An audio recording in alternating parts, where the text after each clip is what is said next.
Hi everyone, welcome to Beautiful Coaching. My name is Tabassum Sabir, and if you don't know me, I run Beautiful Coaching. I'm a self-mastery, success and self-esteem coach. I always get tongue-tied when I say that. And today I'm bringing you a video on a question that I get asked loads by clients and people who are following my page and the work that I do about what is a limiting decision or a limiting belief, and how does that hold me back from being my best self.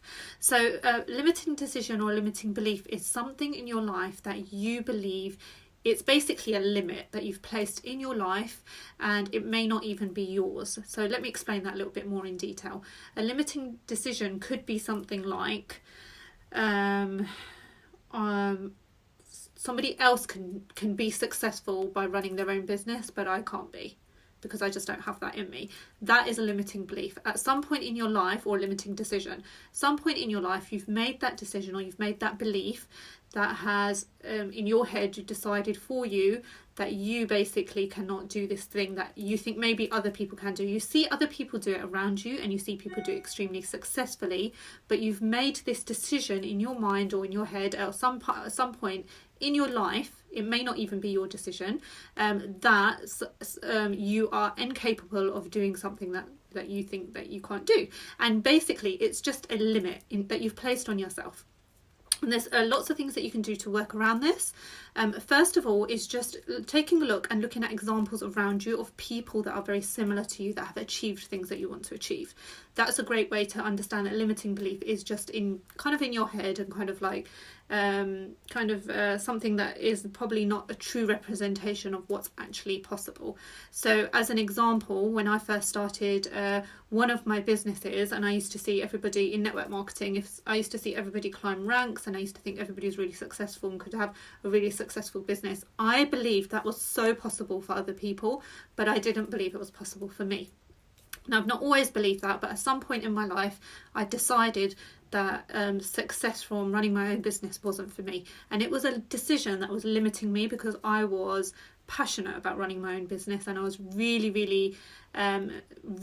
deep down, it really fires me up to run my own business. So this limiting belief, it was holding me back from even launching my coaching business. It was holding me back. I had a lot of imposter syndrome because of this limiting belief. Another thing that you can do, and one of the things that I did, I needed to work on myself and my inner belief and have that belief kind of removed through one-to-one coaching. So that's something that I definitely explored. But I'd like you to think about what kind of limiting beliefs that have you got in your life around perhaps money, or things that you don't think that you're capable of, or things that you don't think that are possible for you. And are they actually beliefs that you believe about yourself? Would you go to say to your best friend, no, you can't do that? If you wouldn't say it to your best friend, or you wouldn't say it to your child, I often would say to my children, you can do anything that you put your mind to. And it was when my son actually started to question back to me, I think I'd actually said out loud a few times that, I can't do that. And he's like, I thought you said you can do anything that you put your mind to. It really made me actually realise I have a lot more limiting beliefs than I thought I did.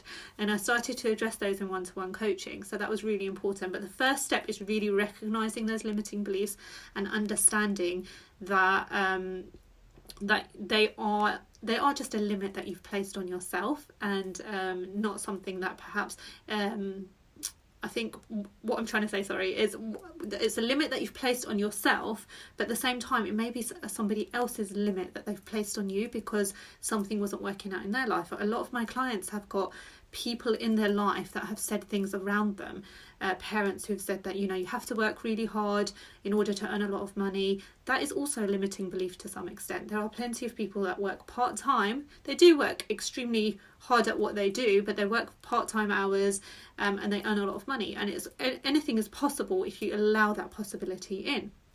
So that's just an example.